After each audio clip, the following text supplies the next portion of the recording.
a unidade da igreja. O outro tinha a ver com esse mais enigmático um pouco para mim no começo. Era sobre o segundo sábado, o que me demandou uma pesquisa bíblica que eu estou elaborando para entender o que o Senhor quer me dizer sobre isso e se é uma palavra para nós todos. E o outro era simplesmente sobre mudança. Era essa palavra, tema sugerido no sonho. E isso, assim, aí não sei bem a ordem das coisas, mas assim, a reflexão sobre um texto em Romanos, que vai ser um pouco a base do que quero compartilhar com vocês hoje,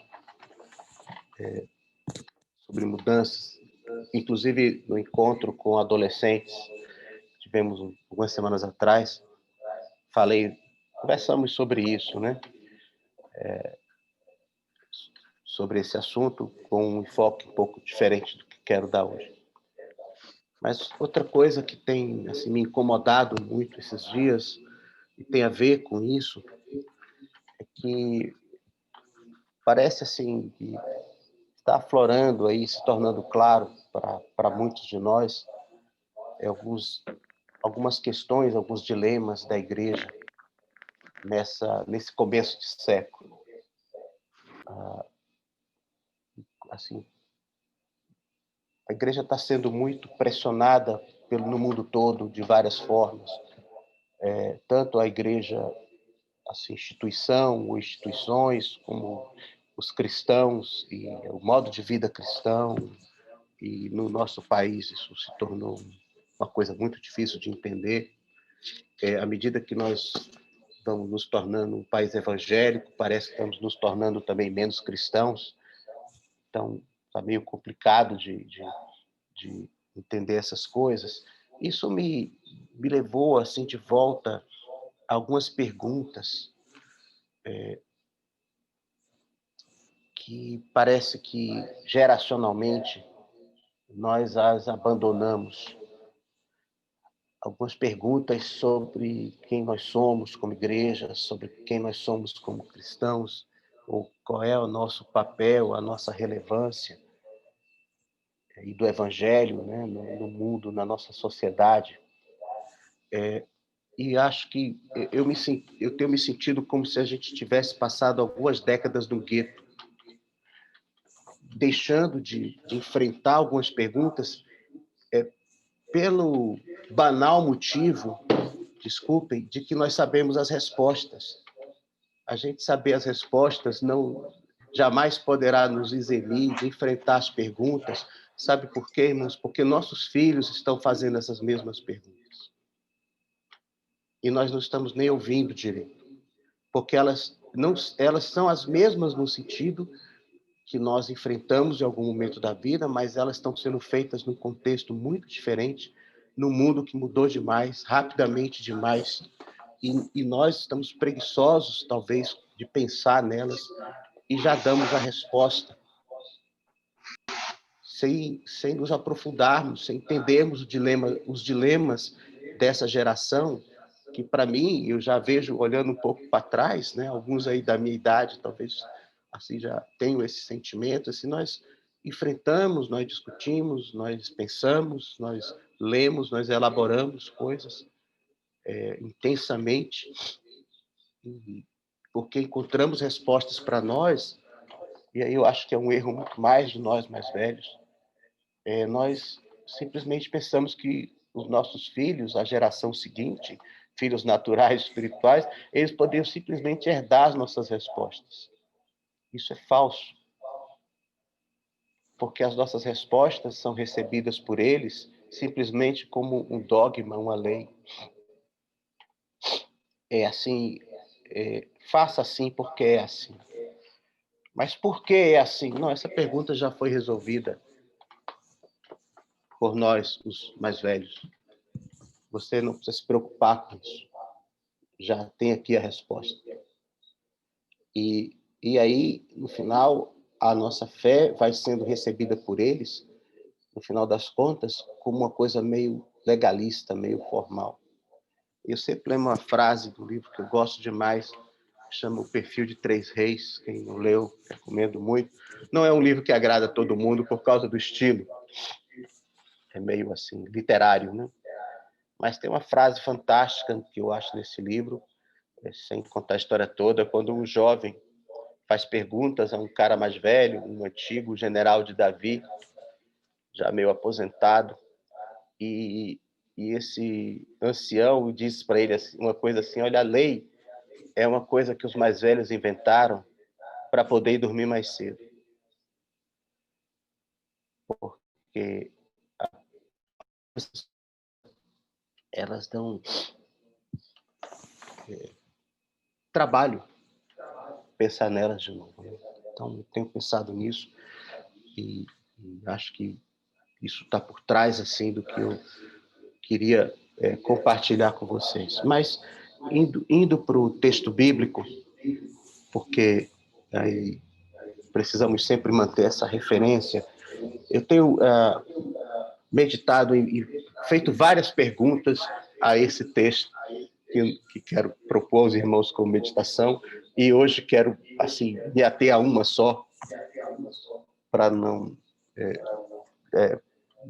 nos dispersarmos no pensamento também, porque gostaria de ser compreendido por vocês, inclusive se tiverem perguntas que queiram fazer, pode usar aí o chat ou deixar para o final, porque pode ser que algumas coisas aqui que eu vou compartilhar não sejam assim numa linguagem que os irmãos estão mais acostumados a ouvir. Mas o texto, de toda forma, é Romanos 12, e se os irmãos quiserem acompanhar a leitura, de qualquer maneira é um texto muito, muito prático, né? Muito aplicável à vida, inclusive a partir aqui do versículo 3, até um pouco mais adiante, até lá para o capítulo 15, alguns comentaristas bíblicos chamam a essa parte de Evangelho de Paulo, porque tem uma conexão muito forte, evidente, com o Sermão do Monte. Mas o texto, vou ler partes dele, começa dizendo: rogo-vos, pois, irmãos, pelas misericórdias de Deus, que apresenteis o vosso corpo por sacrifício vivo, santo e agradável a Deus, que é o vosso culto racional, e não vos conformeis com este século, mas transformai-vos pela renovação da vossa mente, para que experimenteis qual seja a boa, agradável, perfeita vontade de Deus. Porque pela graça que me foi dada, digo a cada um dentre vós que não pense de si mesmo além do que convém, antes pense com moderação, segundo a medida da fé que Deus repartiu a cada um.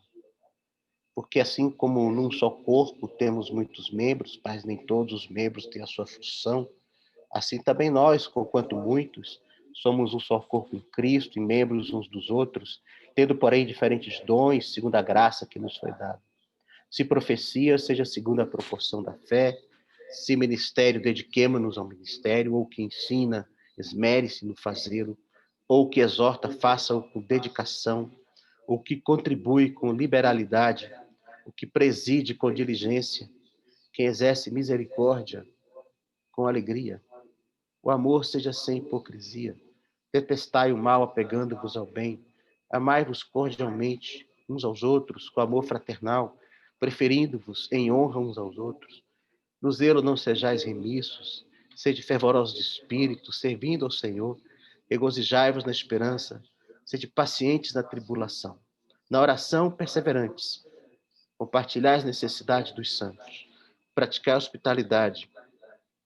Abençoai os que vos perseguem. Abençoais e não amaldiçoeis. Alegrai-vos com os que se alegram, chorai com os que choram. Tende o mesmo sentimento uns para com os outros. Em lugar de serdes orgulhosos, condescendei o que é humilde. Não sejais sábios aos vossos próprios olhos. Não torneis a ninguém mal por mal. Esforçai-vos por fazer o bem perante todos os homens. Se possível, quanto depender de vós, tende paz com todos os homens. Não vos vingueis a vós mesmos, amados, mas dai lugar à ira, porque está escrito: a mim me pertence a vingança. Eu é que retribuirei, diz o Senhor. Pelo contrário, se teu inimigo tiver fome, dá-lhe de comer. Se tiver sede, dá-lhe de beber. Porque fazendo isto, amontoarás brasas vivas sobre sua cabeça. Não te deixes vencer do mal, mas vence o mal com o bem. E tem dois textos mais aqui, em Romanos 14, aqui no versículo 7, Paulo diz assim: porque nenhum de nós vive para si mesmo, nem morre para si mesmo. Porque se vivemos, para o Senhor vivemos, se morremos, para o Senhor morremos, quer pois vivamos ou morramos, somos do Senhor. Foi precisamente para esse fim que Cristo morreu e ressurgiu, para ser Senhor, tanto de mortos como de vivos. E finalmente aqui no capítulo 15, versos 1 a 3, diz assim: ora nós que somos fortes, devemos suportar as debilidades dos fracos e não agradar-nos a nós mesmos. Portanto, cada um de nós agrade ao próximo no que é bom para edificação. Porque Cristo também não se agradou a si mesmo.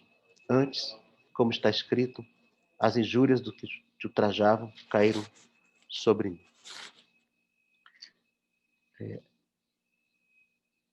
Vamos pensar em mudança, pensar em transformação, nos remete assim muito facilmente a esse texto de Romanos, que nos primeiros 2 versículos do capítulo 12 fala exatamente disso. E eu queria, em relação a esses 2 versículos, só fazer um comentário bem rápido, e os que quiserem aprofundar o assunto e tiverem algum adolescente em casa, conversem com eles, porque foi um tema aí que nós conversamos mais profundamente no encontro lá. Mas só para dizer duas coisas, para dizer o seguinte: a gente vê aí nos versículos 1 e 2 fundamentos da mudança, de transformação. O primeiro desses fundamentos é exatamente consagração. Paulo diz: rogo-vos, pois, irmãos, pelas misericórdias de Deus. Então, e é interessante porque quando ele diz rogo-vos, pois, irmãos, ele está se referindo a todo o argumento que ele trabalhou da carta até ali, falando sobre o pecado, falando sobre o batismo, falando sobre a lei do Espírito da vida, toda essa obra de Cristo. Então, aqui deve nos levar a isso, a uma consagração. Por isso ele diz que é o vosso culto racional, porque é o que é coerente, é o que faz sentido. Se tudo aquilo que está lá no capítulo 5, 6, 7, 8 de Romanos, nós cremos isso, então não há nada a fazer mais a não ser nos consagrarmos a Deus. Isso porque no Evangelho, na Bíblia, não há fórmulas mágicas, não há versículos poderosos. Existe uma verdade, uma palavra revelada que carrega o poder de Deus, para que essa palavra, essa verdade, ela se torne realidade, né? Desde o Gênesis 1, quando disse Deus, a palavra de Deus é poderosa para criar aquilo, chamar à existência aquilo que não existe. Então, tem esse fundamento todo em tudo que foi dito antes, rogo-vos, pois, irmãos, que deve nos levar a uma necessária consagração. Então, sem essa consagração, nenhum processo de transformação, de mudança vai acontecer. Vai acontecer. Não tem uma receita mágica na Bíblia, assim, um remédio, um óleo, uma pílula, uma coisa para tornar a gente santo, se não houver uma disposição pessoal direta, um exercício de vontade. Esse primeiro cântico que o Maurício trouxe, que chama Consagração, desde que quando eu me converti, música vai lá para essa época, eu no início assim, né, eu estou vendo ali o Elias ali, ele tá na mesma pegada aí. Aliás, muita coisa que talvez que eu vou falar tem muito a ver com a nossa geração. era uma música que me encantava. Eu cantava, chorava, enfim. Depois eu passei muitos anos sem conseguir cantar essa música. Porque ela me pesava muito. Muito. Sim. Assim, como eu posso cantar seja o meu canto para sempre só para te agradar, se eu cantava tanta coisa que não agradava a Deus, né? Como eu podia cantar seja a minha vida, o padrão naquilo que eu falar.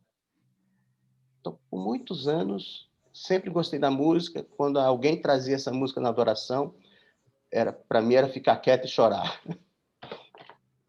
Depois eu entendi. Porque não é sobre o que eu sou, é sobre o que Deus quer que eu seja. E o que eu quero ser. Eu quero ser o que Deus quer que eu seja. A adoração, a consagração, ela não está baseada no que eu sou, mas em quem é Deus e no que eu quero ser. Então, quando a gente entende que tem que apresentar os nossos corpos como sacrifício vivo, santo e agradável a Deus, é para que Ele nos transforme. Não é porque essa é uma oferta perfeita no altar. A única oferta perfeita no altar foi feita pelo Senhor Jesus. Então, esse é o outro fundamento. Assim, então, para organizar a coisa que eu estou chamando de fundamento. Primeiro, Romanos 5-8, rogo-vos, pois, irmãos, então tem que pensar em tudo que está ali. Consagração, apresentar o nosso corpo, o nosso ser, como esse sacrifício vivo a Deus. Vivo porque é para viver, é para entrar num processo de regeneração, de geração de vida. Não é algo assim que termina com a cruz, mas termina com a ressurreição. Não é que termina, continua com a ressurreição, ainda não vai terminar nunca. O outro princípio é o transformai-vos. Eu até discuti isso bastante com os meninos, esse tempo verbal aí, no grego, no original, que é um ativo passivo. Quando em português você diz transforme-se, o reflexivo da ideia de que você tem que transformar você mesmo. Mas esse não é o que a melhor tradução do original. Lá no grego tem um tempo que não corresponde exatamente a um tempo português, mas uma boa tradução é deixe-se ser transformado. E algumas Bíblias trazem assim, sede transformados, e tem uma que coloca até Deus, assim, deixe que Deus transforme você. Então, é um ativo passivo, mas Deus é o agente que transforma, mas nós temos uma escolha a fazer. Então, nós não somos totalmente passivos. Eu preciso permitir, querer e desejar que Deus me transforme. E essa transformação, ela vem pela renovação da mente. Ou seja, ela tem que vir do interior. Ela tem que vir, como dizia Efésios, uma expressão semelhante, Paulo diz, para a gente se despir do velho, ser renovado no espírito do entendimento da gente, para que a gente possa ser revestido do novo. Então, não é simplesmente trocar de roupa, tirar a roupa velha, vestir a roupa nova. No meio do caminho tem uma mudança que tem que vir de dentro, senão a roupa nova não vai servir na gente. Não vai caber na gente, não vai ser apropriada para a gente. Então, é pensar que Deus é o agente que transforma, mas nós decidimos, escolhemos ser transformados. E essa mudança, ela passa necessariamente por uma renovação interior, uma renovação de mente. E aí, meus caros, eu queria pensar nisso, nessa renovação de mente. Porque Paulo fala várias coisas a partir daí, do versículo 3, que tem a ver exatamente com essa nova maneira de pensar. Ele aplica essa ideia, esse conceito, a várias áreas da vida, a partir aí do versículo 3 do capítulo 12. E isso daí vai até mais ou menos o capítulo 15. Paulo fala várias coisas nesse sentido. Olha, mude sua mente. Você pensava de um jeito, agora precisa pensar de outro. Isso tem a ver com essa ideia de nós não nos conformarmos com este século. Quer dizer, não. Aí, de novo, é aquele ativo passivo. Não deixe. Basicamente, quer dizer isso. Não vos conformeis com este século. Basicamente, quer dizer o seguinte: não deixe que este século, essa geração, esta era, esse sistema de pensamento que existe hoje, faça a sua cabeça. Porque nós nascemos numa era, num século, numa geração, que tem uma maneira de pensar. Em nós, naturalmente, porque nós nascemos nela, nós aprendemos a falar português, porque nascemos aqui. Então, a nossa maneira de pensar, por exemplo, tem muito a ver com a língua que nós falamos, porque a língua está cheia de referências culturais. E isso faz a nossa maneira as metáforas que a gente usa, as imagens que a gente usa, isso vai assim, moldando o nosso pensamento. E é isso daí me levou a um passeio no tempo da minha história de vida, quando nós assim conversávamos muito e discutíamos muito sobre mentalidade, cosmovisão, visão de mundo. Era um tema muito frequente nas nossas conversas, desde a época de faculdade, depois, essa ideia de mentalidade do mundo, mentalidade do rei. Cosmovisão. Como a gente entende o mundo. Chamando de mentalidade, assim, aquele conjunto de conceitos, de crenças que moldam a nossa maneira de pensar, de perceber o mundo. Isso, como disse, isso é gerado, isso vem geracionalmente, herdado, é natural para nós. Então nós, por exemplo, como brasileiros, consideramos coisas muito normais que um estrangeiro aqui, ele acha esquisito. A maneira da gente falar, se comportar, às vezes pode até ser que achem agressivo, mal educado, o jeito como a gente acha, muitas vezes, o comportamento de alguém de fora, de outra cultura, porque nós temos uma mentalidade, uma visão de mundo que nós herdamos, fomos formados nela, que diz que alguns comportamentos são aceitáveis, outros não.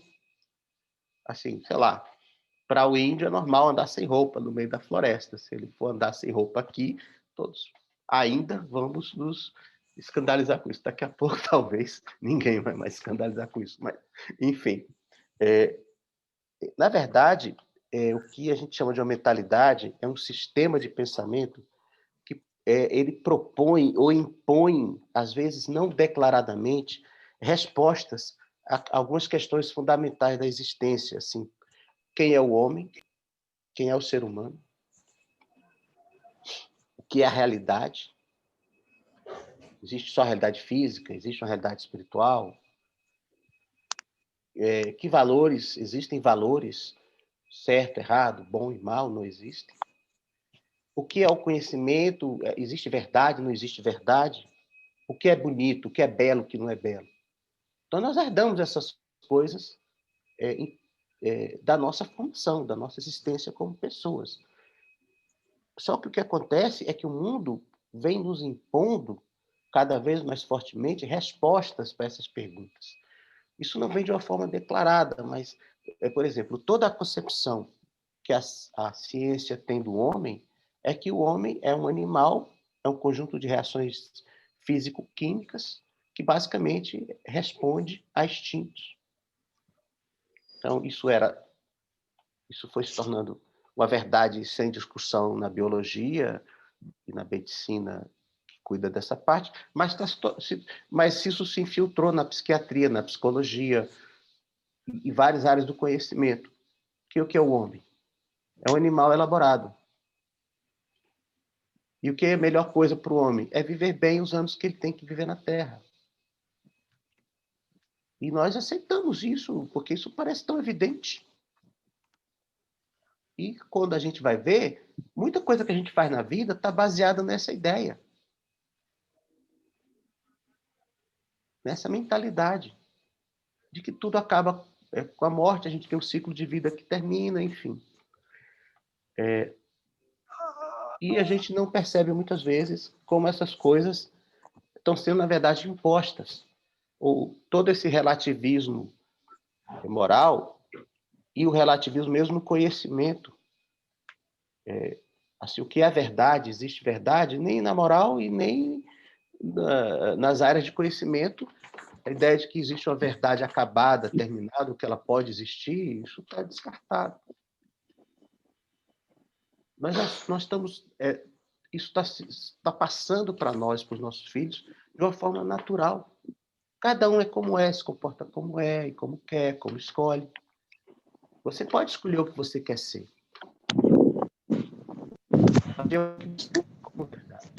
Agora nós estamos vendo um negócio aí, né? Até na ciência médica e química, bioquímica, ninguém chega a consenso nenhum sobre a miséria desse vírus.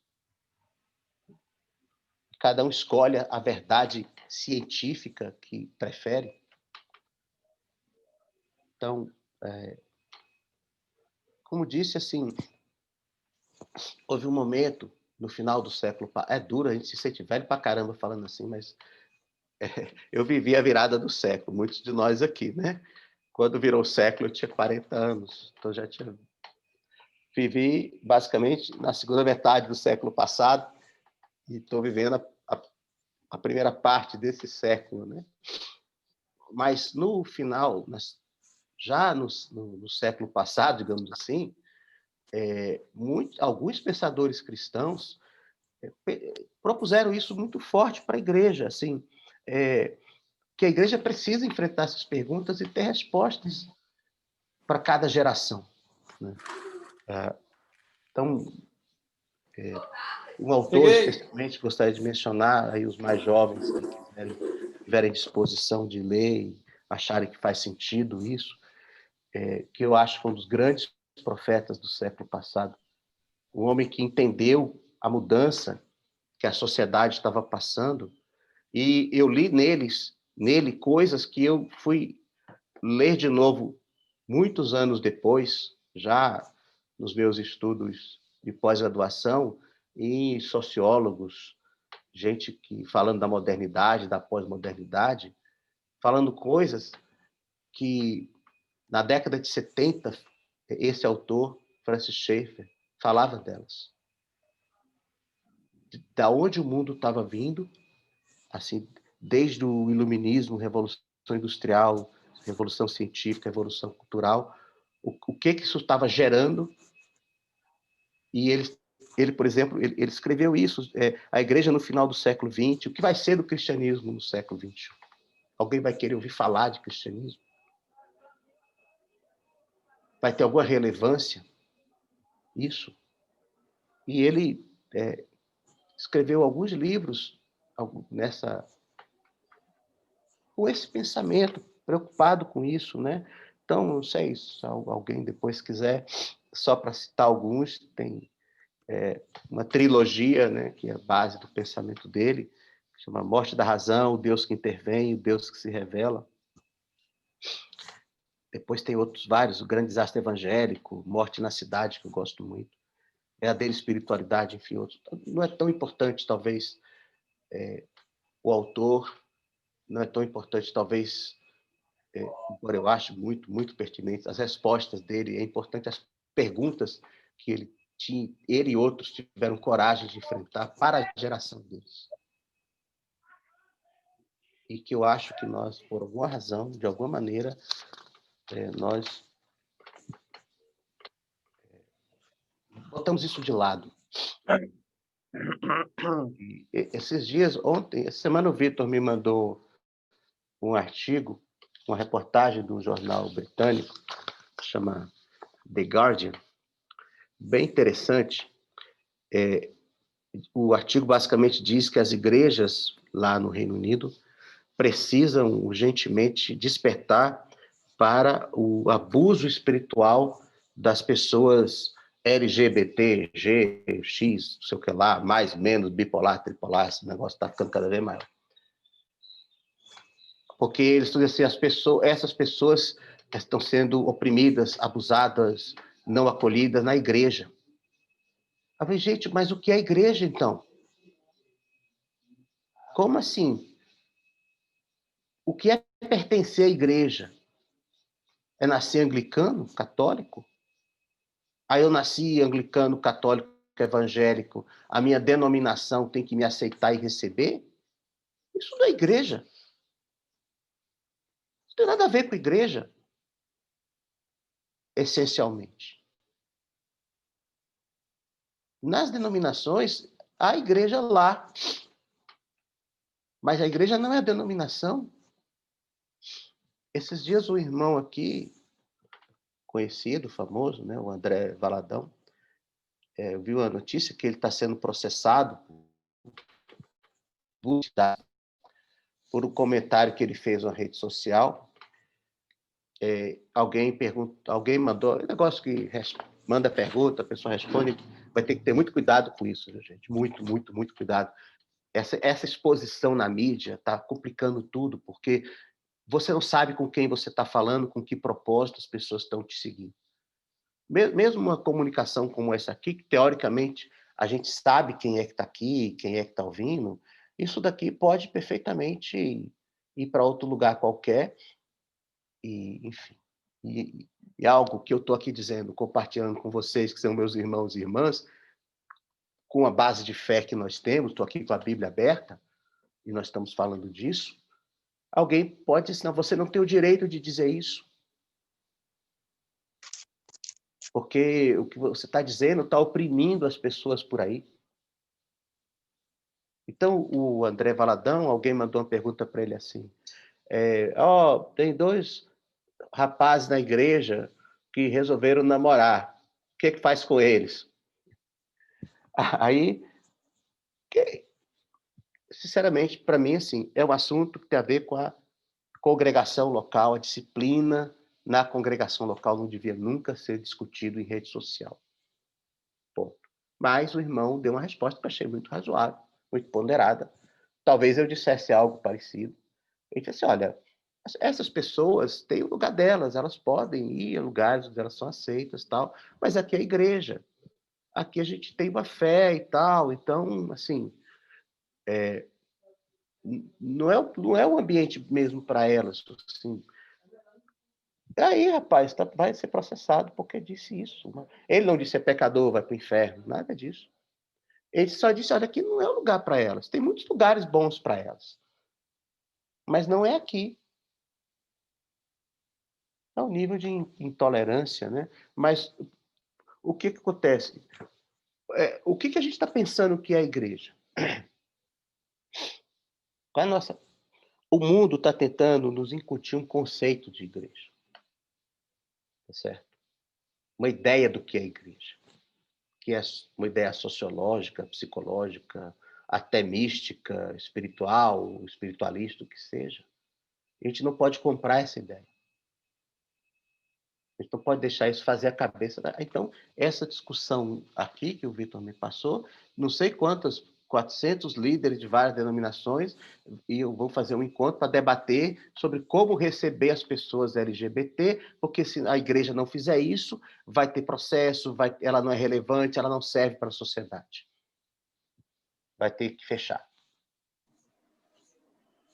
Paulo, nesse texto aí de Romanos, uma coisa que ele está dizendo, no final das contas, quando ele diz não vos conformeis com este século, mas transformai, ele está dizendo, olha, tem um conflito de mentalidades. E o problema, irmãos, é que esse conflito, ele se renova em cada geração, em cada era, por diferente século, por esse momento da história da igreja. Esse conflito, ele não se resolve na minha geração e essa solução serve para a próxima. Cada geração vai ter que enfrentar o conflito. Vai ser pressionado de uma certa forma, num certo ambiente, e precisa dar uma resposta que as pessoas da sua geração possam entender. Elas possam perceber que a igreja não joga perguntas para debaixo do tapete. Sobre nada. Sobre nada.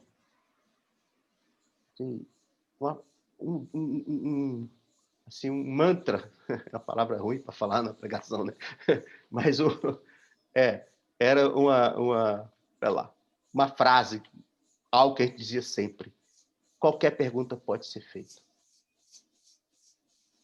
E qualquer pergunta honesta merece uma resposta honesta. Ah, você está perguntando isso porque você é pecador e quer viver na descaração.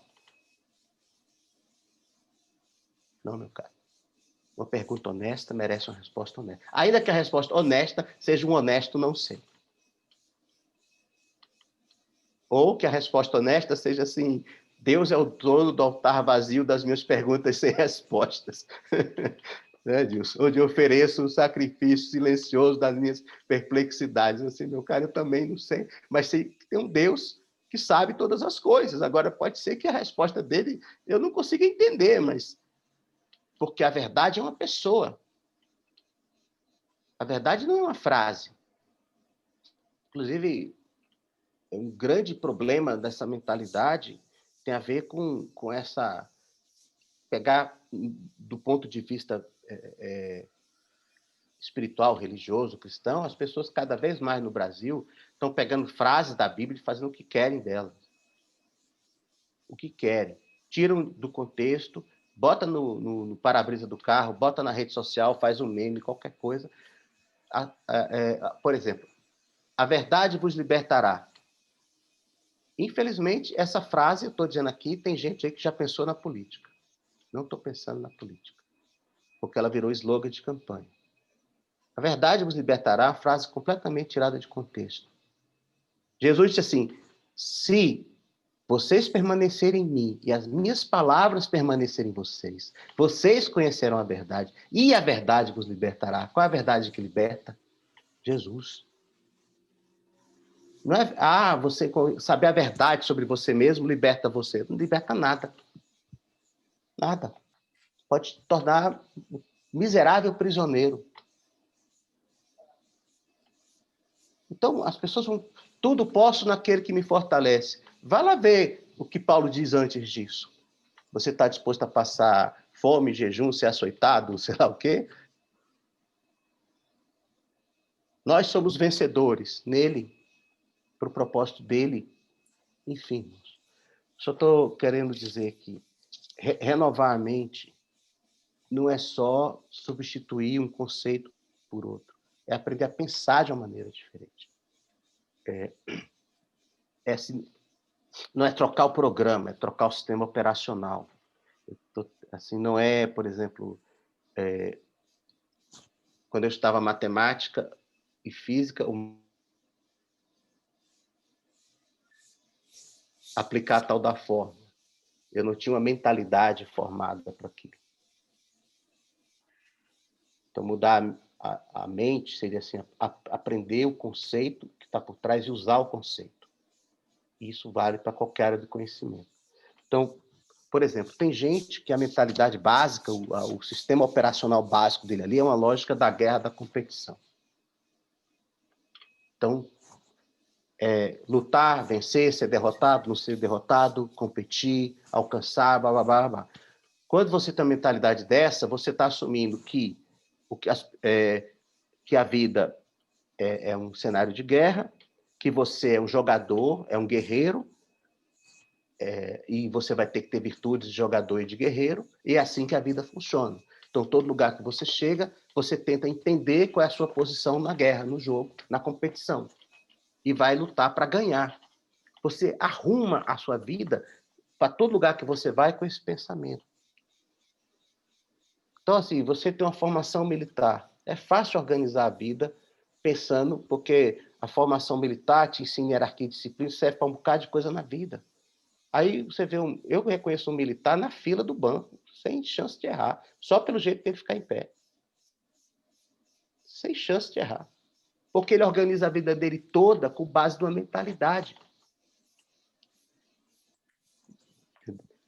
Tem a lógica do mercado, a mentalidade do mercado. Tudo é lucro. Então, o que eu ganho, o que eu perco? Eu sou basicamente um ser que busca vantagens, princípio da dor e do prazer aplicado economicamente, e é assim que funciona. Você olha a vida assim, você organiza a vida assim. Eu conheci gente que estudou direito, que só sabe pensar em direitos, deveres, obrigações, arruma a vida toda numa lógica de pensamento, jurídica, que serve para muita coisa. Tem a lógica do misticismo. Tem a lógica do sucesso, dos gestores, da governança. Tudo vira um projeto que você bota o alvo, você bota não sei o quê, você bota não sei o quê, e você organiza a sua vida toda assim. E o pior é quando as pessoas tentam justificar qualquer dessas lógicas aí, biblicamente. Aí lasca. Você tem que torturar os versículos para eles responderem o que você quer que eles respondam. Para você achar na Bíblia essas coisas. Que a vida é um jogo, que a vida é uma guerra, que a vida é um sistema legal de direitos e deveres. Então, assim, isso configura uma mentalidade. Esse texto aí de Romanos fala dessa luta, e eu acho que o nosso desafio é traduzir essa luta da mentalidade do mundo, do que o mundo tenta nos esquematizar, nos botar numa caixa. Não é só dizer um comportamento, é internalizar esse comportamento e fazer você reproduzir espontaneamente esse comportamento. É internalizar essa visão, essa disciplina. Então, você é brasileiro. Onde você chega, você se comporta como brasileiro, o que às vezes é um vexame. Porque você internalizou isso. Entende? Não é mais só você se comporta assim porque o ambiente te leva a isso. Você incorporou isso. E você ainda diz, não, o bom é ser como brasileiro, falar alto, fazer bagunça, bagunçar a fila, isso é que é bom. Ué, entende? Estou tentando dizer, não é só trocar um conceito, a maneira de ver e organizar a vida. Tem gente na igreja que vive muito mais em função de uma filosofia de vida do que do evangelho. Uma filosofia de vida. Ah, meu pai, minha avó dizia assim. Entendeu? Ah, não, mas é assim que dá certo, é assim que funciona. Aí você vai. Aí te arruma um versículo bíblico, a metade de um versículo, para dizer que, tá vendo? Está na Bíblia. Você pode ler a Bíblia toda várias vezes e não ter sua mente renovada, porque lhe falta, talvez, ou nos falta, consagração. A ideia de que eu preciso agradar a Deus e viver para Deus. Porque se eu não tenho essa base, eu, no final das contas, vou manipular o sistema para fazer o que eu quero. Por isso, bom, então tá. Então, eu acho que nesse texto aí, do 2 para frente de Romanos, do versículo 3 para frente, Romanos 12, a gente encontra alguns fundamentos dessa nova maneira de pensar que podem nos levar, então, a sermos transformados por Deus e experimentar a boa, perfeita e agradável vontade de Deus. Por exemplo, Paulo fala, só para citar algumas coisas, e depois vou me pegar uma única, o que ou como eu pensar de mim mesmo. Como eu devo pensar sobre os outros? Como entender relacionamentos? Como considerar as circunstâncias da vida, do mundo, da sociedade? Que valores, virtudes devem ser cultivadas porque são coerentes com a maneira como Deus pensa? Pode não ser coerente com a maneira como o mundo pensa. Então você vai mandar para a guerra alguém que vai dar outra face, o inimigo? Não faz sentido para o mundo. Então eu vi gente defendendo alguns anos aí, não, esse negócio de dar outra face, isso aí é só lá no Sermão do Monte, naquele negócio. Agora não, a gente tem que ir para o pau mesmo, porque a sociedade está assim, a vida está assim, tem um conflito ideológico, esse negócio de dar outra face não se aplica. Só se aplica dentro da igreja. Você fica lendo aqui, gente, porque uma mentalidade de fora está conformando para essas pessoas o próprio evangelho. Por isso que as palavras de Jesus no Sermão do Monte, muitas palavras, elas são chocantes. A gente falava assim, o evangelho é uma contracultura. Ele inverte completamente a maneira, não é só a gente segue regras que são diferentes das regras do mundo. A nossa maneira de pensar sobre nós mesmos, sobre as pessoas, precisa ser diferente. Senão, a gente só vai criar uma outra lei.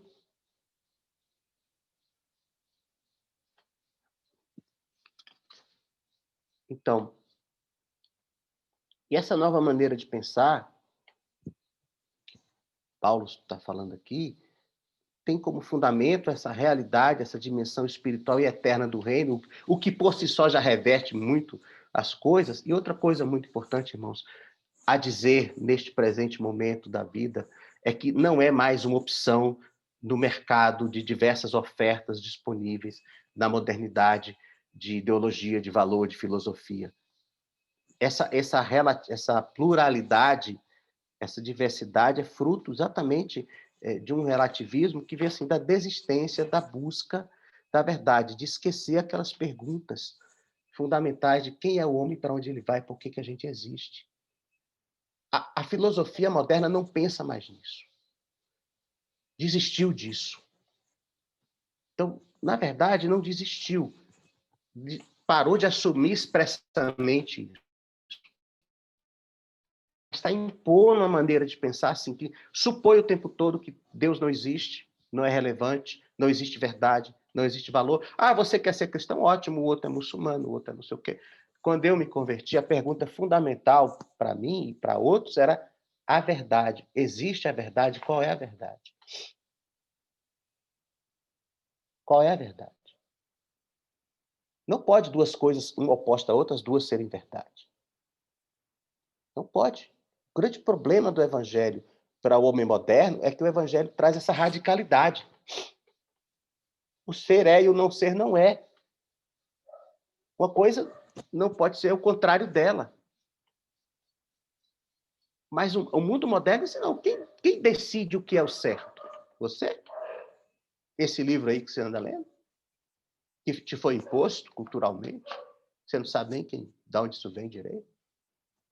Então, meus caros, a mentalidade que Deus quer produzir em nós, ela não é mais uma opção.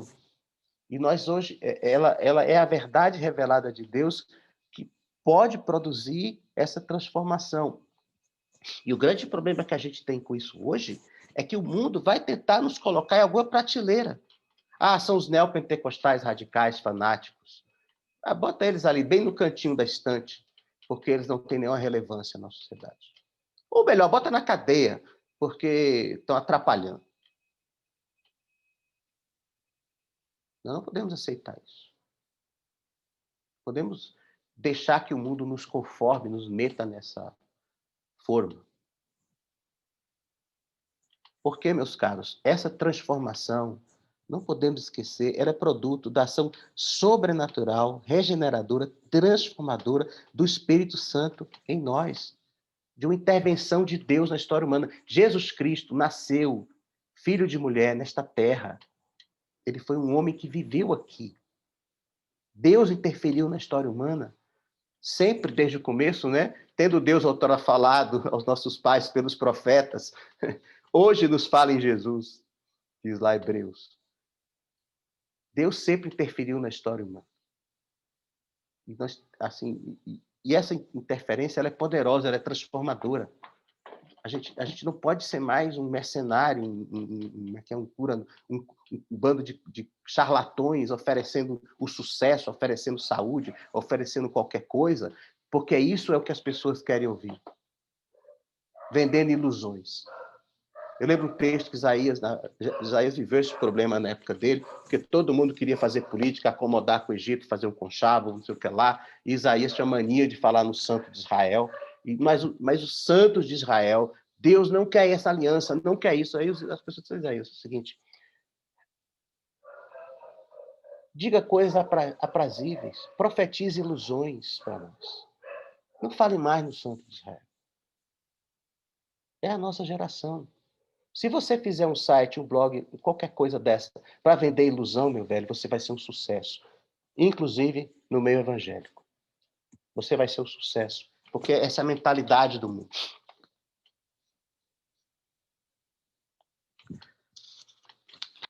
Eu queria pensar em uma coisa que Paulo fala aqui. Dessas perguntas fundamentais da vida, da existência. Eu queria pensar em uma só. O que ou como eu devo pensar sobre mim mesmo? Como pensar sobre mim mesmo? E aqui a gente já vê de cara que eu não tenho muito como separar pergunta, da outra, que é sobre como pensar nos outros. Porque essas duas perguntas a resposta que nós encontramos nas Escrituras nos levam a uma visão da vida muito diferente daquela que a mentalidade do mundo traz e nos impõe. A gente vive uma geração, todo mundo tem uma visão muito privatista da vida. É você, sua vida, sua carreira. Geracionalmente, isso mudou muito rápido, porque há não muito tempo atrás, as pessoas se viam como parte de uma família, por exemplo. Você nascia numa família e você se via, se considerava, se pensava, até pelo sobrenome. Não, eu sou um Saboia. Ser um Saboia me dá uma história, um pertencimento, um jeito, um sotaque. Ter feito, sei lá. A gente é ensinado a não pensar assim. Você é você. Você vai ser o que você quiser. Você tem que pensar a sua vida. Você tem que pensar o seu caminho. Uma visão privatista da vida, que as pessoas levam para dentro da família, para qualquer círculo, para a vida profissional. Você faz a sua carreira. Você é o gestor da sua vida e da sua carreira. Estabeleça seus alvos e lute por eles. As pessoas, elas existem para você em função disso. Não tem mais muito aquela ideia assim, se a minha família estiver bem, eu estou bem. Não é isso. Mas você está feliz? Você está vivendo a vida que você quer? Ou você está vendo assim só porque agrada seus pais, agrada a família, agrada não sei quem, agrada a igreja? Não, meu caro. Por quê? Então, assim, como eu devo pensar sobre mim mesmo? O que eu devo pensar sobre mim mesmo? É a pergunta de hoje. Talvez outra hora a gente vai desdobrar aí o que eu devo pensar dos outros, ou como pensar nos outros. E pensar nessa mentalidade de corpo, de família, que é base na vida cristã. Paulo diz assim, não pense de si mesmo mais do que convém, mas com moderação. Achei muito interessante refletir sobre isso. Assim, nós somos o principal e mais frequente objeto de nossos próprios pensamentos. Ninguém vai duvidar disso, né? A maior parte do tempo a gente está pensando na gente mesmo. É normal, é quase que faz parte do estado de consciência, né? Então, a gente está sempre pensando nos nossos desejos, nossos medos, nossas ideias, nossos sentimentos, nossos projetos, nas nossas necessidades, na nossa imagem, no nosso conforto, na nossa espiritualidade, na nossa santidade. Então, até na vida espiritual a gente é autocentrado. Me edificou, não me edificou. Gostei, não gostei. Muda de canal. Vou botar esse pastor aí e ver outra coisa em qualquer lugar, porque só falou bobagem até agora. Não está me acrescentando. Certo? Seu irmão está falando um bocado de bobagem, mas você é meu irmão. Você precisa me suportar e depois vir falar comigo. Diz, Fernando, você falou um monte de bobagem. Aliás, não sei por que você ficou falando nesse assunto, não é o que a igreja precisa. Isso é mentalidade de corpo. Agora eu só pensar assim, não, nada que se aproveitasse. E eu estou olhando para mim, para a minha própria edificação. A Bíblia diz que até a consolação, nós não somos consolados para nós mesmos, nós somos consolados para poder consolar outros com a consolação que nós somos consolados. Então, até as nossas tribulações não são privadas, são coletivas. E servem para a igreja.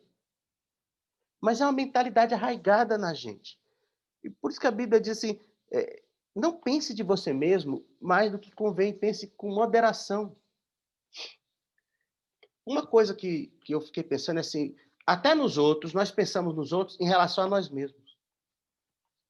Se a gente gosta deles, se não gosta, como eles nos tratam, como eles nos veem, como nos consideram, se nos agradam, não nos agradam. Até quando a gente pensa nos outros, é difícil a gente não estar pensando na gente mesmo, ou pensar neles em relação a eles. É um bom pai? É uma boa mãe? É um bom discipulador? É um bom não sei o quê? E acho muito chato, não quero encontrar hoje, não. Será que a gente não está pensando da gente mesmo mais do que convém? A gente tem que ser a prioridade da gente a esse ponto?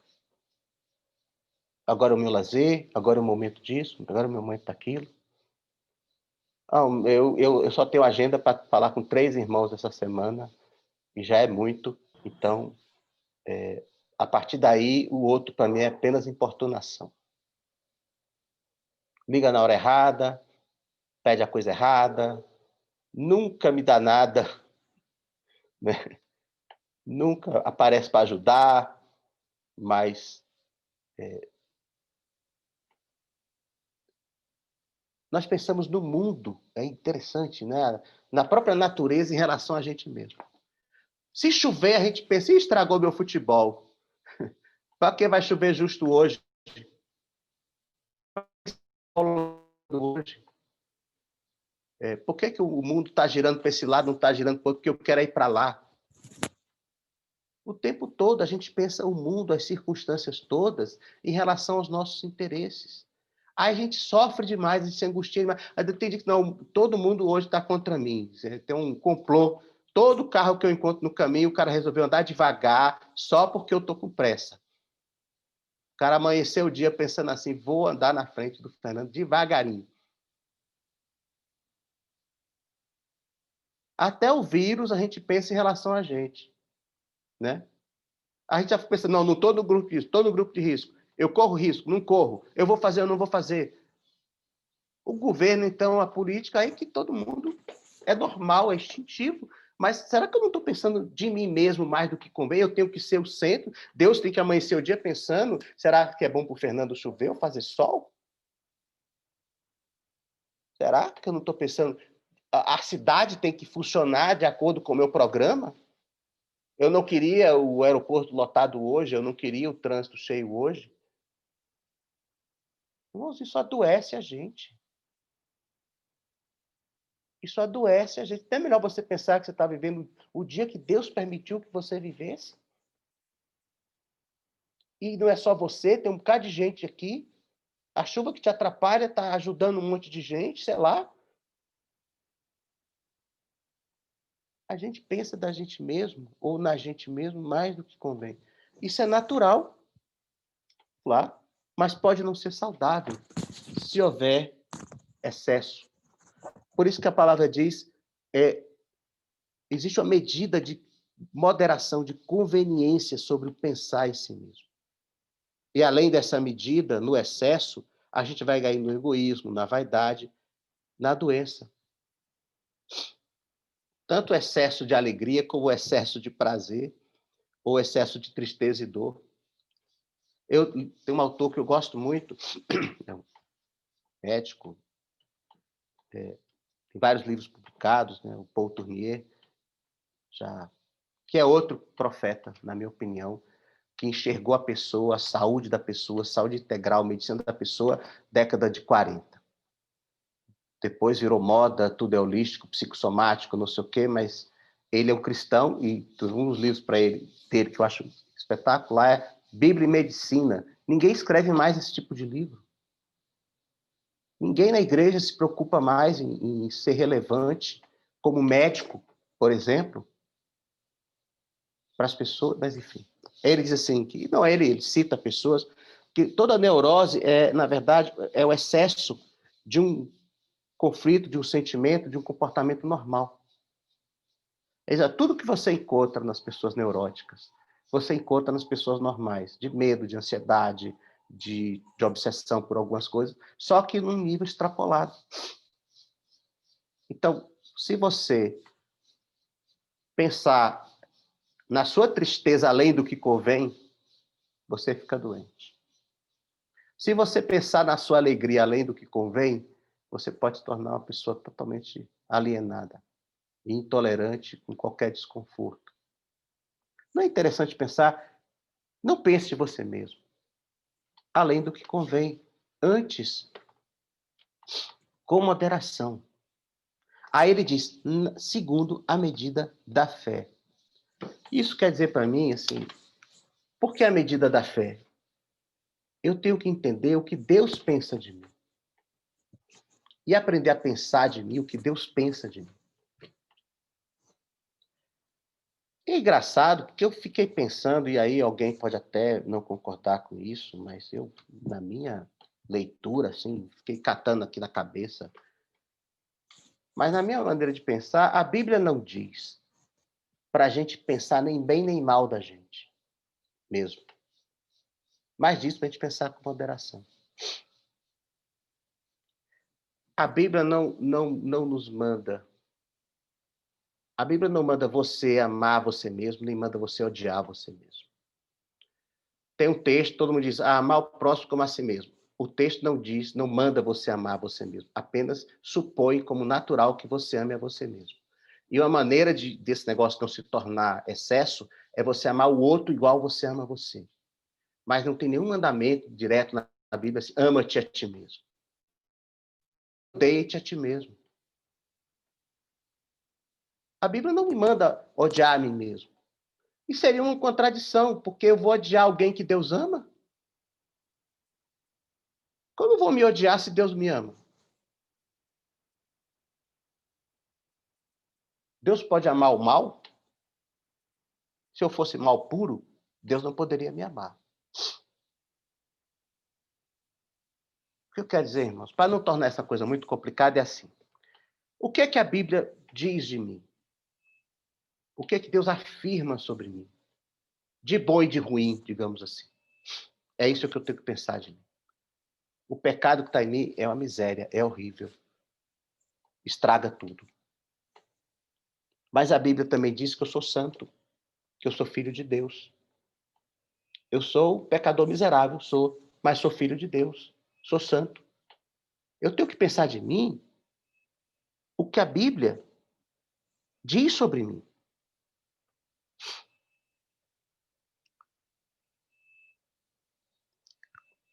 E pode existir um excesso de pensar bem sobre si mesmo, né? Aí nos textos que a gente leu no início, Paulo diz assim: não seja sábio aos seus próprios olhos. Ninguém vive para si mesmo, nem morre para si mesmo. Não busque agradar você mesmo. Então, assim, existe uma soberba que se manifesta como excesso da autoestima. Acho que já falamos bastante nisso. Então, isso faz com que eu tenha muita dificuldade com as críticas, com as opiniões das pessoas, com as admoestações, enfim. Eu estou pensando excessivamente bem de mim. Mas também existe um problema de pensar excessivamente mal de mim, que eu chamo a soberba da baixa autoestima. Baixa autoestima é na minha opinião, não é um conceito de nada. Não vou escrever um tratado sobre isso, porque não tenho competência, mas para mim, baixa autoestima é uma manifestação sofisticada de soberba. Eu não aceito quem eu sou, o nariz que eu tenho, a vida que eu vivo, o jeito que as pessoas me tratam. Eu merecia ser mais bonito, mais alto, mais qualquer coisa e ser tratado sempre melhor. E, aliás, para mim, não tem jeito. Meu pecado, Deus não, o sangue de Jesus não serve. Nada me salva porque eu sou miserável demais. Estou fora do alcance da graça. Eu não entendo porque Deus me ama, porque eu não peço para nada. Meus caros, nem o discurso de autoexaltação, nem o discurso de autodepreciação é rigorosamente bíblico. A autojustificação é soberba, a autocondenação também é soberba. Porque na autojustificação é óbvio. Você acha que você é suficiente. Jesus morreu por todo mundo, por você não precisava. Na autocondenação, Jesus, você está dizendo, não, Jesus não é suficiente. Não adianta ele ter morrido por mim, porque eu não tenho jeito. Está errado. E outra questão é aceitar a vida que você vive. Não a vida que você imaginava, queria, achava que merecia. Irmãos, assim, hoje em dia esse negócio está complicado. A pessoa aceitar que ela é a vida que ela vive. A pessoa não aceita mais nem o nariz que ela tem, não aceita os olhos, não aceita nada. Faz como é que é, a harmonização facial que vira umas misérias. do povo deformado. Porque o mundo, às vezes, você não tem que aceitar nada, você não tem que aceitar suas orelhas, seu nariz, sua sexualidade, você não tem que aceitar nada, você tem que ser o que você quiser. Não, você pode viver a vida dos famosos, é só você se programar, pensar, projetar, você pode ser rico, você pode ser não sei o quê, meus caros. O mal não se abate sobre você. Se você não aceitar quem você é e a vida que você vive, você não pode ser transformado em quem Deus quer que você seja, e você não pode viver a vida que Deus quer que você viva, porque Deus vai construir essas coisas a partir de quem você é e da vida que você vive.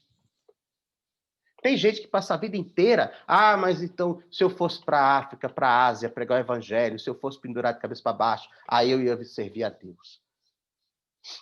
Eu conheci um homem, um irmão, ele tinha um projeto de vida. Ele dizia isso, que ele queria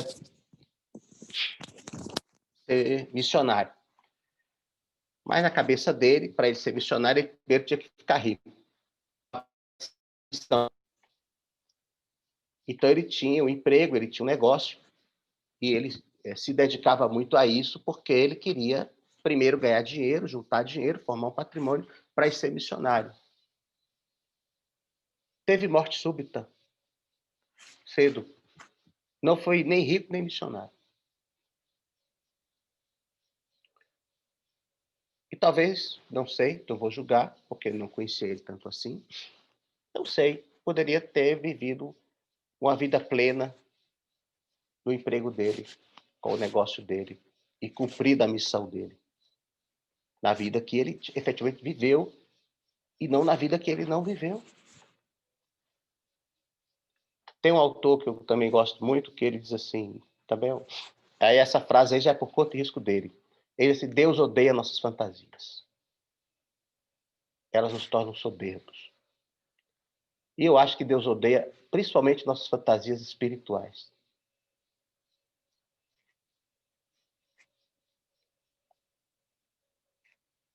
Então, eu preciso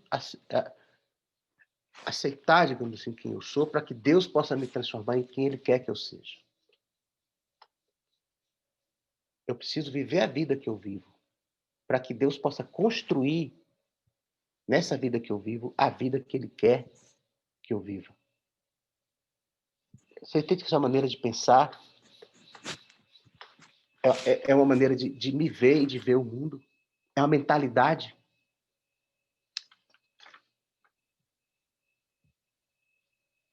Então, a medida da fé, eu penso que leva a esse pensamento, a essa ideia de como Deus me vê, que Deus afirma sobre mim. Eu sou pecador e sou santo.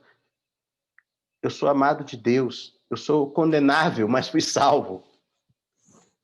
E conduz essa maneira de entender, leva a gente a uma experiência que é fundamental na vida com Deus, que é a experiência da graça de Deus.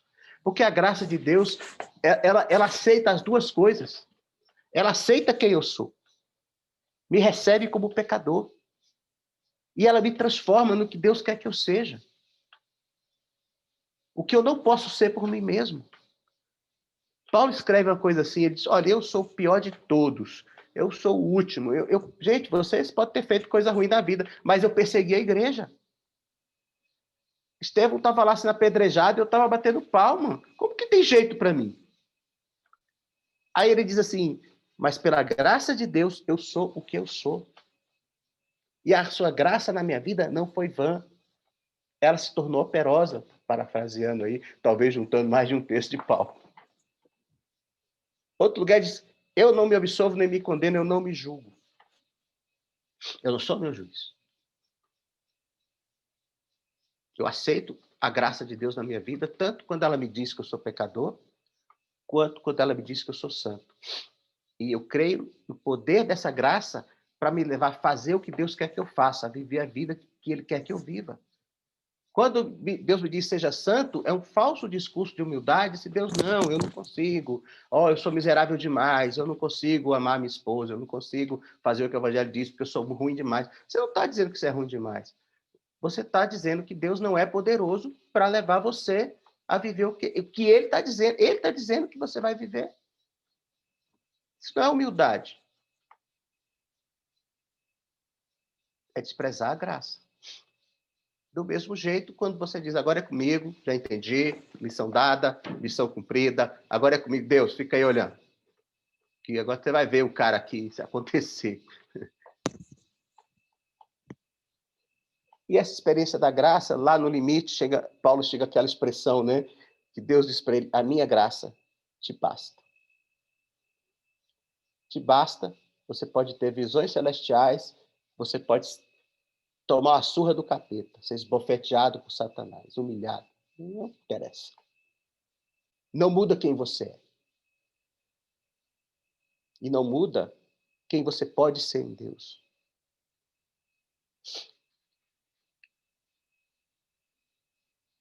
Então, meus caros, é assim, ser quem eu sou e me tornar quem Deus quer que eu seja. Renunciar à minha natureza adâmica, minhas ilusões, fantasias sobre mim mesmo. Renunciar às imposições do mundo, diz ou não diz. E me revestir da natureza de Deus, do caráter de Deus. Viver a vida que eu vivo.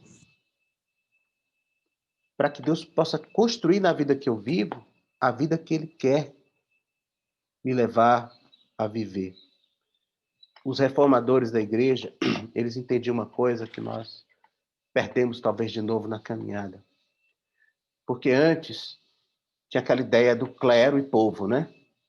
Então você tem um chamado, se você tem um chamado é para ser padre, não sei o que lá, não sei o que lá. Você não tem chamado, você é povo.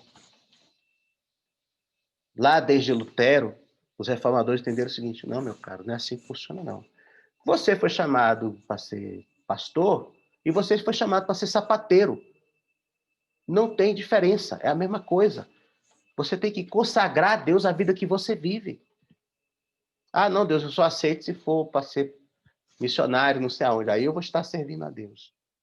Meu trabalho, eu vou lá, trabalho o mínimo possível, faço o mínimo possível para ter tempo para servir a Deus. Irmãos queridos, assim, a gente está de novo dividindo a vida entre parte que é santa, parte que não é santa. Isso racha você no meio, isso adoece. Não honra a Deus. Os piores testemunhos que eu já ouvi na minha vida profissional foi ouvir alguém falar de um irmão como um funcionário relaxado, relapso. Porque só passa o dia pregando o evangelho do corredor, não faz o serviço.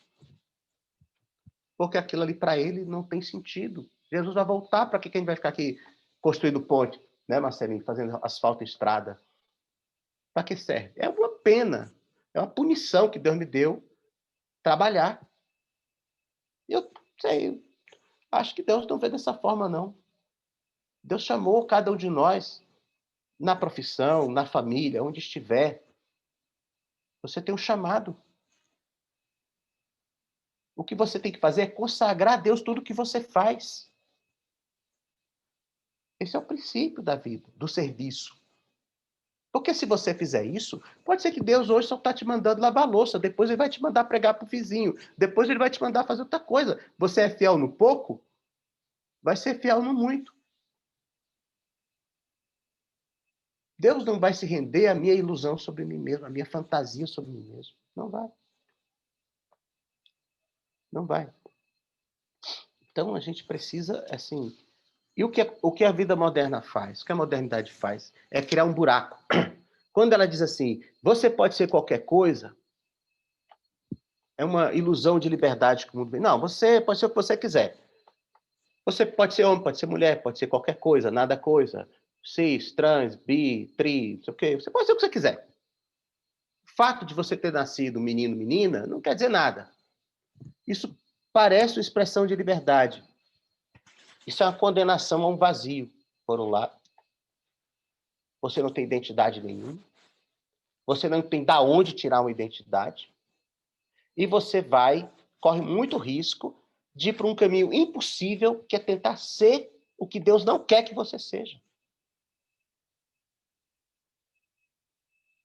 Você tentar gerar na sua vida uma identidade e viver uma vida que não é o que Deus quer que você seja e que você viva. Você vai quebrar por dentro, você vai adoecer, você vai se aprofundar numa ilusão. Isso é essencialmente o que é o pecado. É buscar ser e viver o que não é o que Deus quer que você seja e viva. Alguém já disse que o pecador é o caçador de ilusões. Acho que é Agostinho, uma coisa muito parecida. Ou o outro autor agostiniano, que diz assim, o problema do pecador é que ele está tentando viver uma identidade que ele não pode viver. Porque Deus não conhece. Você está tentando ser uma pessoa que Deus não conhece. Deus não conhece. Então isso aí, assim, é o caminho para ficar deprimido, doido, maluco, para viver uma vida frustrada, porque você queria ter uma vida mais emocionante, que valesse, assim, uma bela publicação e um bocado de like nos Instagram, não sei o quê, né? Todos nós hoje estamos influenciados por essa ilusão de uma popularidade de mídia. Não me basta ser conhecido por vocês, pelos meus amigos. Não me basta. Eu tenho que botar um canal no YouTube. Não estou dizendo, irmãos, que isso não possa ter um valor, um sentido. Estou dizendo que isso não vai definir quem eu sou. Mas se eu começo por esse caminho, começa a definir quem eu sou. Porque eu vejo que uma postagem deu mais likes do que a outra. Isso começa a construir uma imagem falsa de mim mesmo. Eu começo a virar um personagem. E o dia o personagem engole a pessoa. O que pensar de você mesmo? Ponto.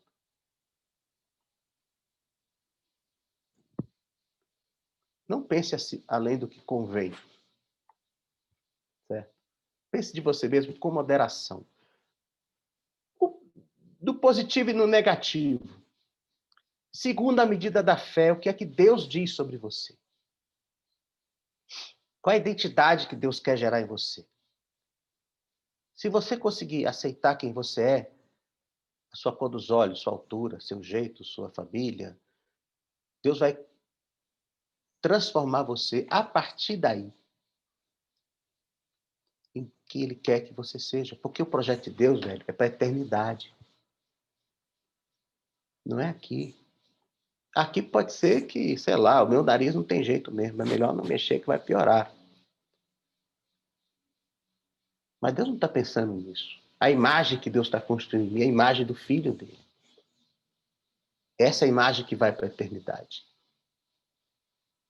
Certo?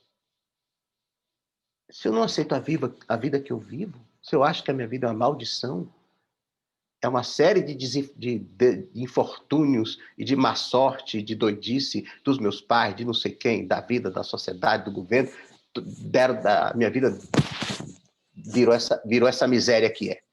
Meu velho, quem manda nesse mundo é quem?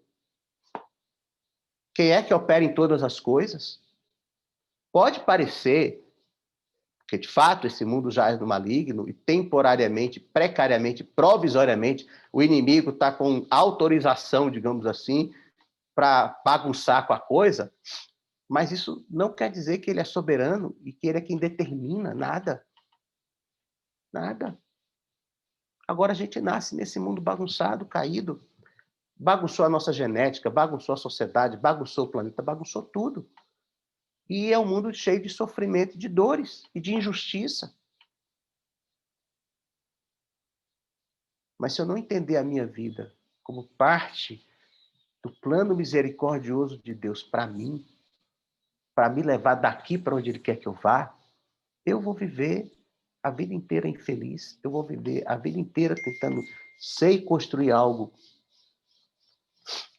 que eu não posso ser, uma vida que eu não vivi.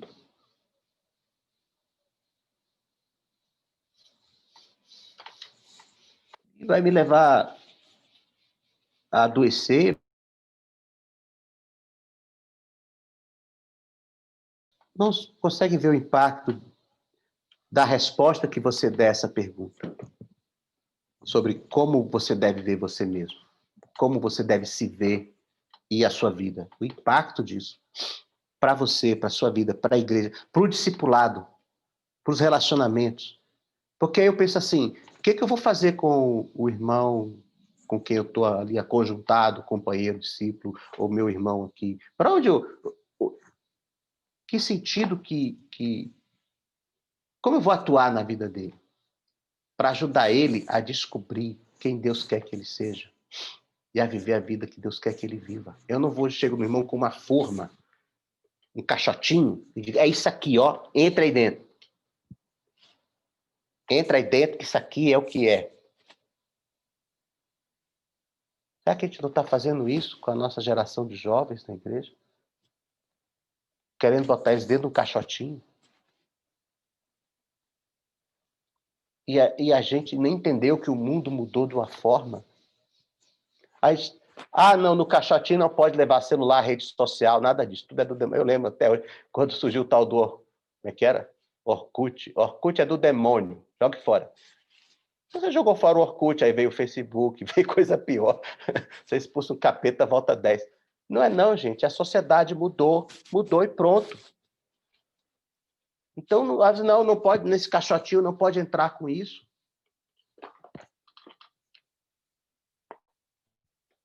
Não dá. Fazer a pergunta de novo. Enfrentar a dúvida de novo. E andar de novo com os mais jovens. Tentar ajudar eles a andarem no caminho deles. Não dá a eles nossas soluções. Os nossos filhos precisam ter de nós um testemunho de fé. Assim, meus pais viveram a vida de fé. Viveram a vida que viveram. Pobre, rico, para lá, para cá, aconteceu tragédia, não aconteceu, foi um sucesso, foi um fracasso, viveram a vida de fé. E não querer que eles herdem as soluções e os caminhos que Deus deu para a minha vida. Porque o mundo que existia quando eu comecei a trabalhar, por exemplo, não existe mais, gente. Simplesmente não existe mais. Eu vi a última máquina de escrever elétrica IBM ser aposentada na Câmara. Porque o meu chefe era um recalcitrante jurássico. Ele tinha a última, IBM Esfera. Vocês não sabem nem o que é. Não existe mais. As soluções são outras. E no relacionamento com Deus, Deus, como você me vê? Como eu devo pensar de mim? Será que a hora que eu estou achando que eu estou me humilhando, não estou apenas sendo relapso, desobediente, para não fazer o que o Senhor está me mandando fazer? Será que quando eu sou ali todo proativo, ativo, eu não estou sendo soberbo e pensando de mim mais do que convém? Será que eu não tenho que entender que a minha parte aqui, eu tenho que edificar, igual nos tempos lá do reconstrução lá de Esdras e Neemias, eu só tenho que edificar o muro na frente da minha casa. Talvez essa seja a minha tarefa. Eu não sei eu que vou lá edificar o templo. Eu tenho que edificar o muro que está aqui na minha frente. A parábola dos talentos, né? Deus não me cobra o que ele não me deu para fazer. Ninguém se auto-vocaciona e se auto-envia para canto nenhum. Você pode achar muito legal a vida das pessoas que vivem a vida que elas vivem. Mas se eu entendo quem eu sou e se eu penso de mim mesmo como Deus quer que eu pense, a minha vida vai ter uma revolução. Os caros, eu já falei muito excessivamente, talvez, mas ainda assim queria deixar o espaço, se alguém quiser fazer alguma pergunta, já assim, agradecendo a paciência de todos. Também, se quiserem conversar sobre alguma dessas coisas em outro momento, como diz o povo, no privado, que eu acho a expressão horrível, mas, enfim. Fernando, Oi, diga, meu caro. eu creio que tudo que você falou aí, bastante profundo, né? Eu acho que realmente demanda várias conversas.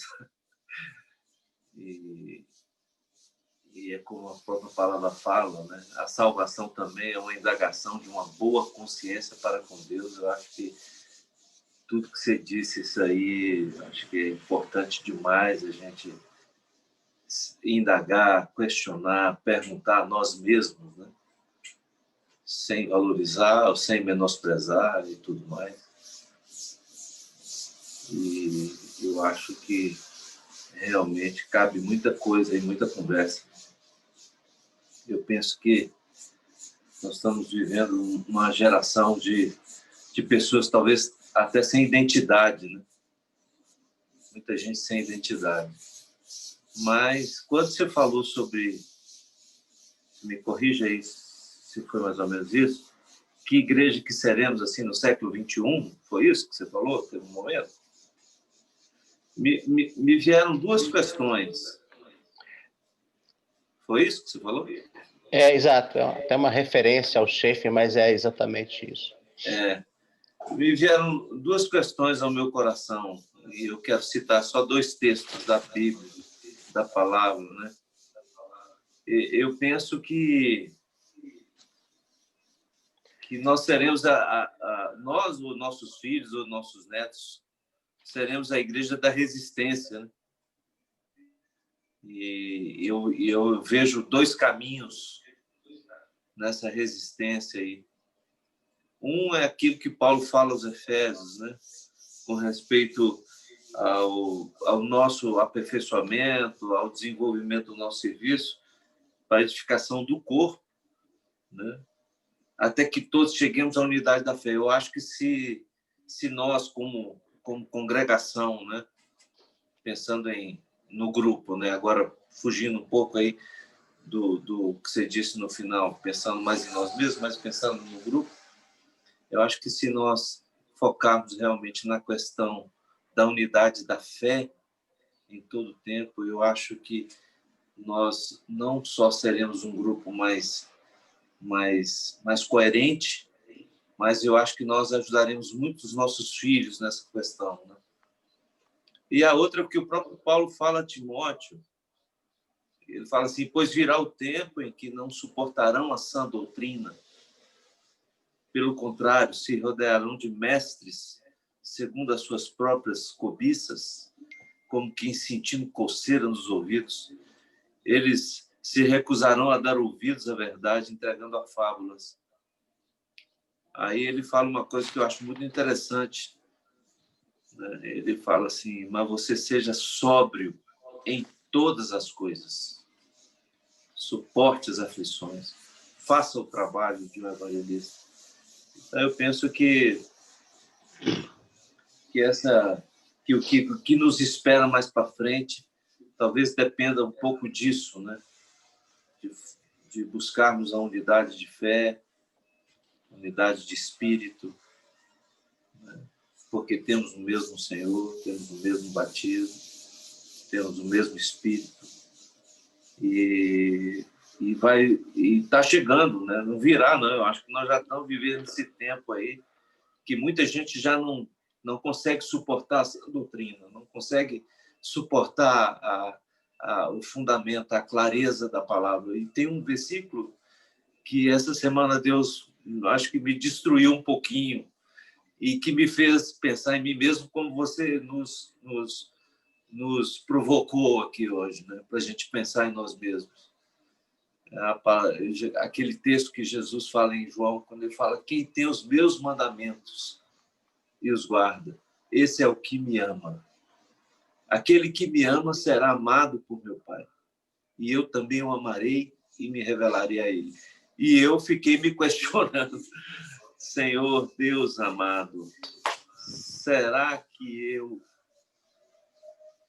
tenho os teus mandamentos e estou guardando os teus mandamentos? Porque o Senhor está dizendo que aquele que tem, que guarda, esse é o que me ama. Será que eu amo o Senhor? Será que eu amo mesmo? E aquele que me ama será amado pelo meu Pai, disse Jesus. Então, fiquei realmente assim bastante me questionando nesses dias agora. Eu acho que eu não sei se eu estou fugindo um pouco do fechamento que você deu, também. mas pensando na igreja que nós estamos vivendo aí já no século XXI, e talvez uma igreja futura que nossos filhos e netos vão viver realmente Amém. É para pensar mesmo, para indagar mesmo. Amém. Edilson, você diz assim que igreja nós vamos ser, ou qual vai ser a igreja do século XXI. Eu acho que a igreja no século XXI, ela vai ser, por um lado, a mesma igreja que ela sempre foi, vivendo verdades eternas de Deus. Por Amém. outro lado, ela vai ser a igreja que nunca foi, porque ela vai viver um tempo e um momento na história inédito, porque nós cremos que a história caminha para um desfecho. Um dia o Senhor vai voltar. As coisas vão ter, em algum momento, vai... Então, a igreja vai ser, por um lado, o que ela sempre foi, e, por outro lado, algo que ela nunca foi. E uma coisa que no texto que você leu aí, Timóteo, que eu acho impressionante, é que para nós hoje, de alguns redutos, digamos assim, da igreja, a maneira de reagir às provações, ao tempo presente, é a exagerar. E eu leio na Bíblia, como você leu aí, Paulo dizendo para Timóteo, seja sóbrio. Seja sóbrio. Paulo diz, pense com moderação. Se a gente não mantiver a sobriedade, a mente fica confusa. E a gente não entende mais o que Deus está fazendo, o que Deus está falando. Porque só consegue ser sóbrio quem tem paz no coração. Uma vez eu escrevi uma coisa assim, quem é que pode ir para a guerra em nome de Deus? Usar uma arma em nome de Deus? Só quem não tem guerra no coração. Se eu carregar a guerra no coração, é a minha guerra. Porque em Cristo eu tenho que ter paz. Então, acho que sobriedade, moderação, assim, seja a vossa moderação conhecida diante de todos, perto está o Senhor. E nós achamos que a igreja tem que ser conhecida pelo radicalismo. Radical em ser santo, talvez, se quiser usar a palavra, que não é propriamente uma expressão bíblica. Né? Mas ser firmes, corajosos, destemidos, mas sóbrios. Não deixar nunca a paixão dominar. E botar o sentido, o entendimento. Aí a gente corre o risco de estar lutando no campo do inimigo. É o lado negro da força, entendeu? A ira, a raiva, a agressividade, para os que conhecem, é o lado negro da força. Poderoso ele é. Sedutor ele é. Mas ele só destrói. É fácil esse caminho. E para o grito, para a força, para a violência. Difícil é manter a sobriedade, o bom senso, o discernimento. E oferecer aquela resistência, como você disse, pacífica ao mundo. Isso é o desafio da igreja, eu acho. O Maurício está me dizendo aqui que algumas pessoas perguntaram que a mensagem foi gravada. Então, depois vamos ver se a gente consegue aí disponibilizar para quem quiser, enfim, rever aí alguma coisa. Eu sei que falei muita coisa, toquei vários... Tentei, assim, afunilar para um pensamento, mas eu sei que abri várias janelas e portas, talvez, na cabeça aí, porque é o que está na minha, né, né, Garrincha? Quer falar, Garrincha? Quero, Fernando. Olha, Diga lá. fantástico as coisas que você traz. Peguei muita coisa para mim. Eu acho que você voltou lá atrás falando da nossa geração, do nosso tempo. E a gente no Grupo Caseiro estava até falando, gente, a gente não pode viver de passado. A gente tem que viver o presente hoje, né? Que nós temos muitas histórias para contar, para viver lá do passado, mas tem milhares de história para a gente viver hoje, o tempo que se chama hoje, né? Então, achei muito legal o que você levantou. É um assunto que poderia e deve, talvez ser dividido em vários outros aprofundamentos disso aí, muita coisa, deu um passão em tanta coisa interessante. Eu anotei algumas coisas, eu quero ficar só num pontinho aqui que eu achei muito legal. O fato de você falar que a nossa geração quer apresentar para a geração de hoje as nossas soluções. Eu achei isso muito interessante. A geração nossa vivia num outro contexto.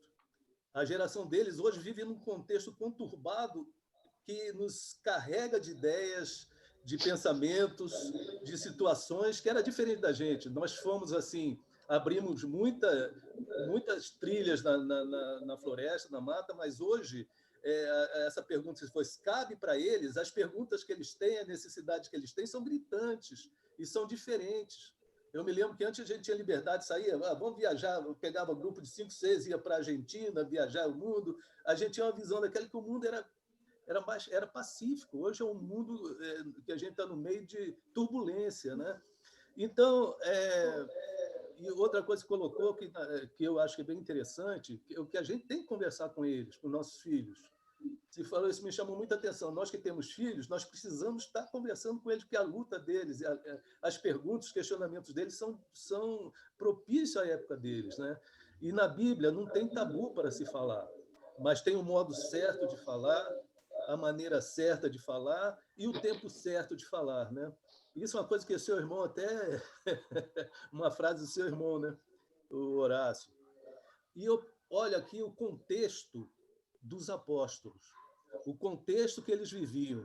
Eles eram entregues às feras, não tinha uma rebelião, não tinha um combate contra isso, eles pacificamente se aceitavam.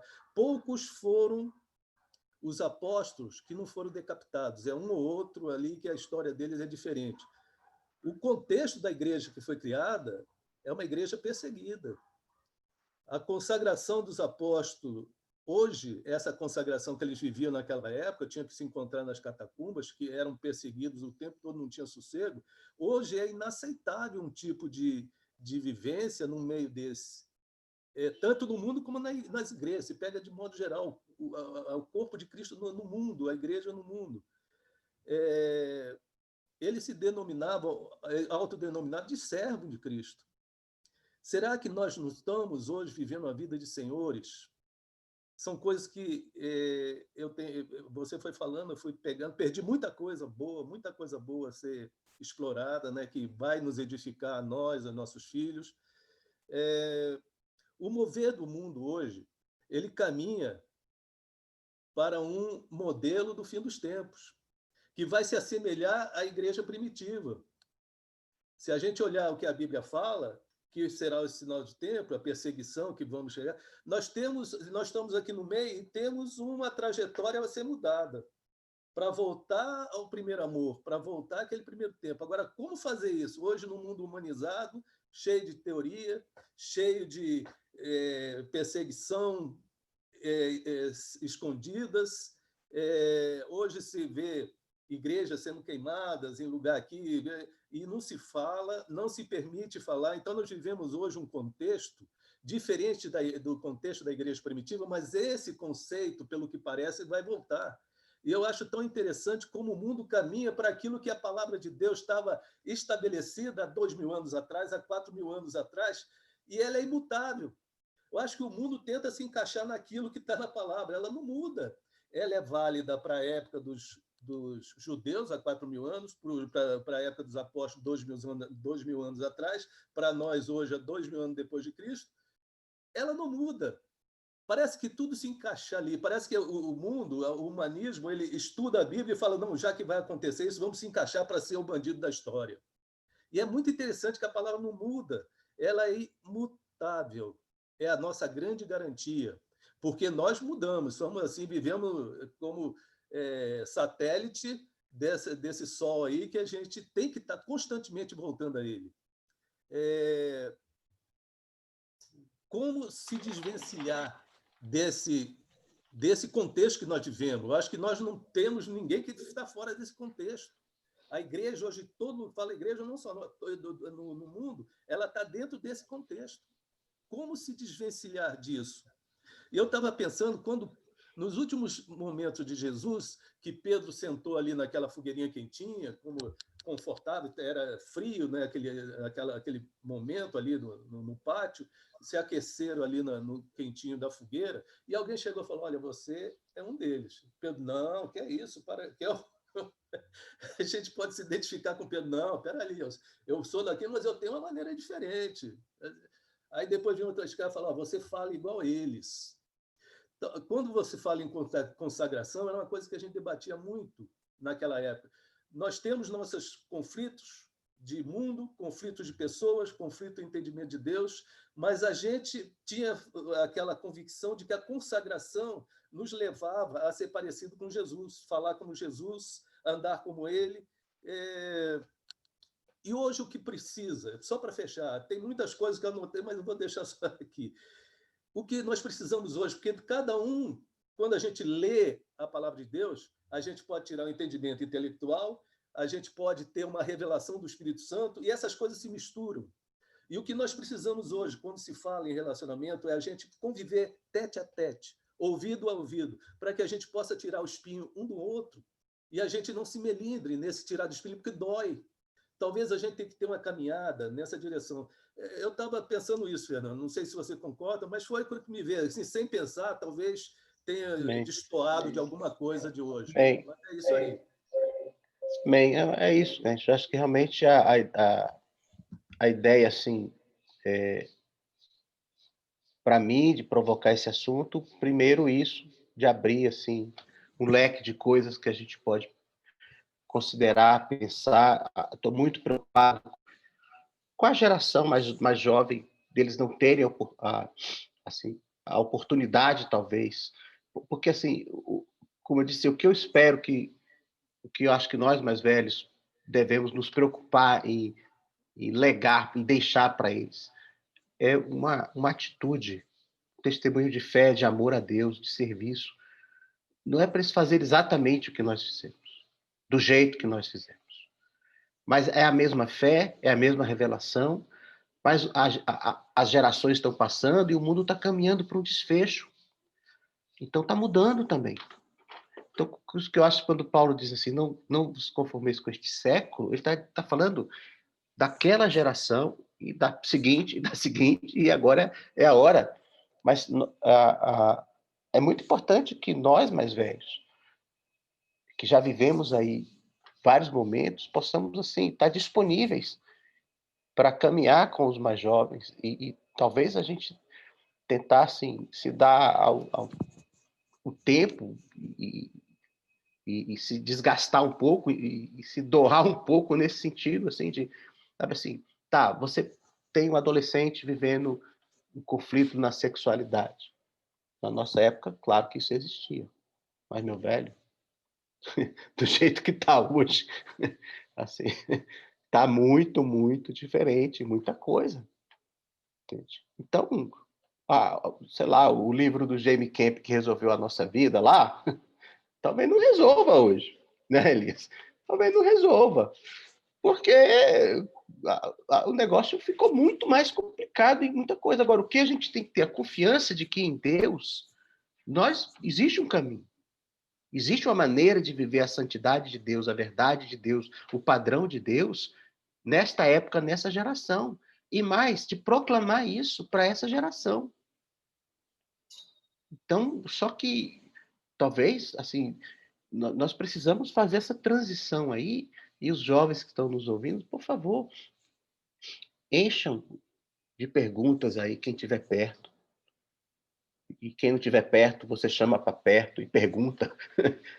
E não espere que a gente tenha uma solução já formada.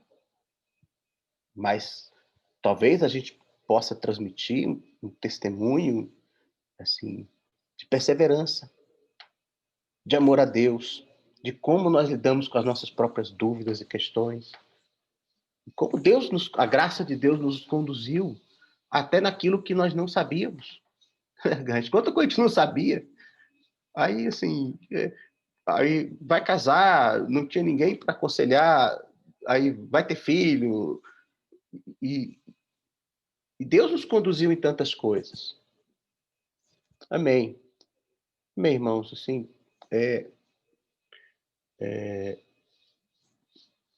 já assim, exploramos bastante aí o tempo, esse momento da gente encerrar o encontro, mas não a conversa, né? Não a discussão aí, se os irmãos quiserem, o Maurício me disse aqui que foi gravado, né, o encontro de hoje, então pode ter oportunidade para ouvir de novo, e também quem quiser trazer algum assunto específico, alguma contribuição sobre isso, aí compartilhar também, a gente pode fazer o debate aí, continuar por vários caminhos, de várias formas. Mas vamos, então, encerrar por aqui. Só lembrar fazer um pedido especial de oração. O pessoal do Grupo Caseiro tem orado pela vida de um homem chamado George. Ele é marido de uma colega lá da Câmara, amiga minha e da Sandra, enfim. E ele é o cara, deve ser mais ou menos da minha idade,